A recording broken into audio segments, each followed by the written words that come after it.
आज हम पहले अध्याय की ओर चलते हैं।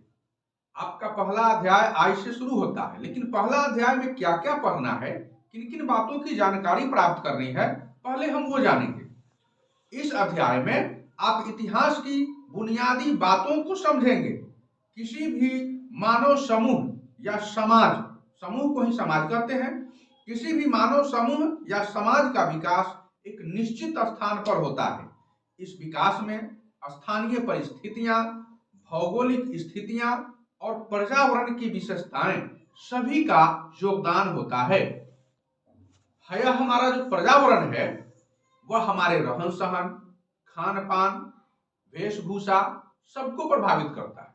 आप जहां भी रहते हैं, आपके समाज के सभी लोग जो खाते हैं आप भी वही खाते हैं, जैसा कपड़ा पहनते हैं आप भी वैसा ही पहनते हैं, और जैसा रहते हैं जिस प्रकार से आप भी वैसे ही रहते हैं।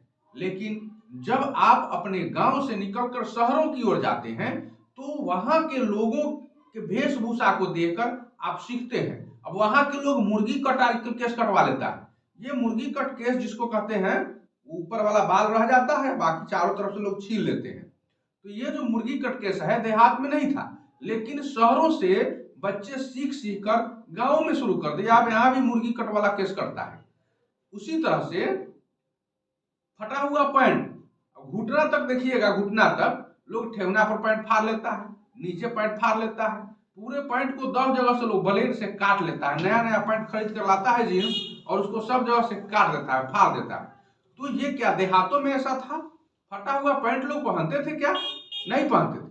लेकिन शहरों से लोगों ने यहां भी सीख लिया पैंट को फाड़ कर पहनना है, फटा हुआ पैंट पहनना है। अरे हम लोग तो गरीबी में फटा हुआ पैंट पहनते थे, जब हम लोग के पास था ही नहीं। आज लोग नया पैंट खरीद कर फाड़ लेते हैं। ये कौन सी गरीबी है? ये मानसिक गरीबी है, मानसिक गरीबी, मानसिक दरिद्रता कहते हैं इसको। तो ये जो बात को छोड़िए, हम आते हैं रहन सहन की। तो रहन सहन, वेशभूषा सब आप शहरों से सीख कर आ गए। तो जो आप जहां भी रहते हैं ना, वहां का पर्यावरण आपके रहन सहन, खान पान, वेशभूषा सबको प्रभावित करता है। आप लोग कभी बर्गर पिज्जा नहीं ना खाते थे, आज खाते हैं, क्योंकि शहर से सीख सीख कर लोग बनाते भी हैं और लोग खाते भी हैं।